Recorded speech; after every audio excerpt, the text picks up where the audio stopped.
तो मैं हूं आपका दोस्त दुष्यंत त्यागी और आपका स्वागत है हमारे चैनल घुमक्कड़ भाई यूपी 17 में।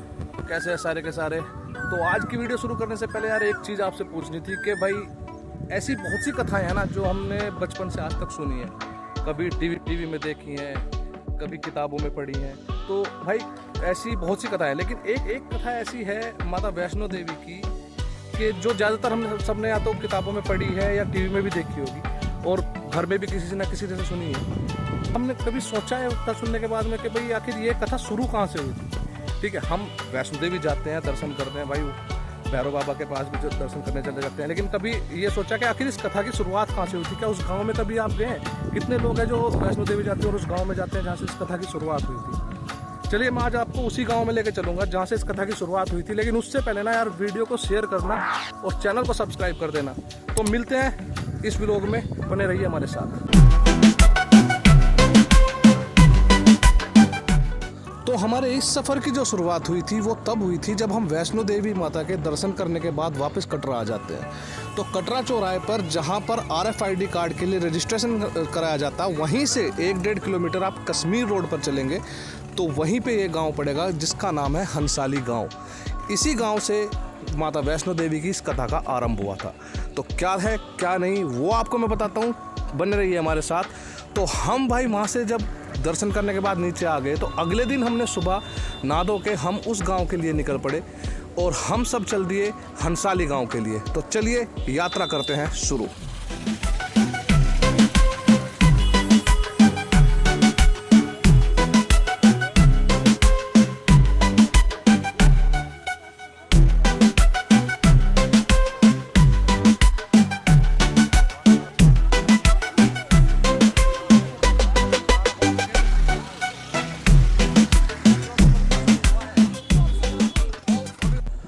तो पहुंच गए भाई हम उस गांव में जहां से शुरू हुई थी माता वैष्णो देवी की ये कथा। यही गांव है हंसाली गांव और यही गांव है पंडित श्रीधर जी का। पंडित श्रीधर जी को तो सभी जानते होंगे, जिनको माता वैष्णो देवी ने सर्वप्रथम दर्शन दिए थे। और यही वो गांव है जहां पर माता वैष्णो देवी के कहने पर पंडित श्रीधर ने भंडारे का आयोजन किया था और जिस भंडारे में बाबा भैरवनाथ भी आए थे और मांस और मदिरा की मांग की थी। तो यही वो जगह है हंसाली गांव, यही एक मुख्य गांव है जहां से इस कथा का आरंभ हुआ था। तो हम यहाँ पहुंच गए। सबसे पहले एक मंदिर में पहुंचे, जो ये मंदिर बना हुआ है, इसमें एक गुफा है और इस गुफा के अंदर माँ शेरों वाली की एक बहुत ही सुंदर मूर्ति स्थापित की गई है, जो शेर पे सवार माता की मूर्ति है। और उसी के बराबर में भगवान शिव और माता पार्वती की मूर्ति है। और ये इस गुफा में जाने के बाद में हमें एक पंडित जी मिले जो महाराज जी हैं, जो यहाँ पे पूजा करते हैं। उन्होंने कहा कि आप कन्या भोजन भी करा सकते हैं। तो हमने भाई उनको जो कन्या भोजन के लिए जो पैसे थे भोजन के प्रबंध के लिए वो दे दिए कि तब तक आप भोजन की व्यवस्था कराइए, हम अगले मंदिरों तक होके वापस आते हैं, आने के बाद हम भोजन करा देंगे। तो हम चल गए अगले मंदिर की तरफ, जो जहाँ बनाया गया है पंडित श्रीधर जी और माता सुलोचना जो उनकी पत्नी थी, उनकी तस्वीरों को, उनकी मूर्ति को स्थापित किया गया है इस मंदिर में। और उससे ही आगे फिर एक मंदिर है प्राचीन भूमिका मंदिर, जो ये जगह मशहूर है आज के टाइम में, ये भूमिका मंदिर के नाम से ही मशहूर है।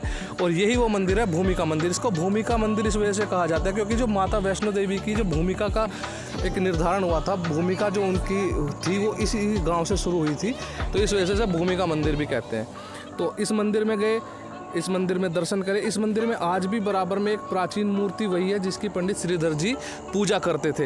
हालांकि अभी एक नई मूर्ति भी लगा दी गई है, लेकिन पहली मूर्ति भी यहाँ पे है। और उसके बाद यहाँ से थोड़ा ऊपर चलेंगे तो पहाड़ के ऊपर वो गुफा है जहाँ पे बाबा भैरवनाथ जी तपस्या करा करते थे। अब तो जाने के लिए सीढ़ियाँ बना दी है, पहले सीढ़ियाँ वगैरह नहीं होती होंगी, तो अभी सीढ़ियाँ बना दी गई हैं। तो अभी हम जा रहे हैं उस गुफा के अंदर और उस गुफा में जाने के बाद देखेंगे कि आखिर किस तरह की गुफा वो बनी हुई है। थोड़ा तो अब चेंज करा होगा पहले के मुकाबले। तो ये गुफा, इसमें थोड़ा एक छोटी सी गुफा अंदर है जिसमें एक मूर्ति लगा दी गई है बाबा भैरवनाथ की। तो हम वहाँ जाने के बाद हमने भाई दर्शन किए और दर्शन करने के बाद हम वापस हम चलेंगे अब उसी जगह जहाँ सबसे पहले हम गए थे। और क्योंकि वहाँ पे हमने भोजन की व्यवस्था कराई है तो हम कन्याओं को भोजन कराएंगे। तो बोलिए जय माता दी, चैनल को सब्सक्राइब कर देना। यहाँ जब पहुँचे तो हमने यहाँ पे जब हमने कन्याओं को भोजन कराया ना, तो भोजन कराने के बाद हमने यहाँ पे कीर्तन वगैरह भी कराया थोड़ा बहुत, और फिर कन्याओं को भाई भोजन वगैरह सब कराया। फिर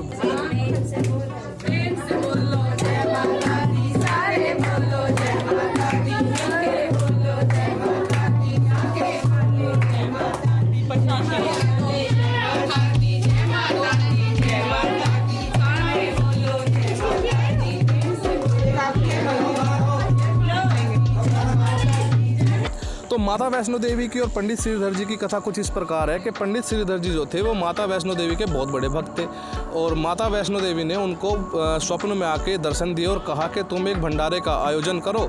और भंडारे का आयोजन उन्होंने किया माता के आदेश को पालन करते हुए। तो बहुत सारे लोग उस भंडारे में आए जिन्होंने प्रसाद ग्रहण किया और खुद माता वैष्णो देवी बाल कन्या रूप में वहाँ आई और पूरे भंडारे की व्यवस्था उन्होंने की।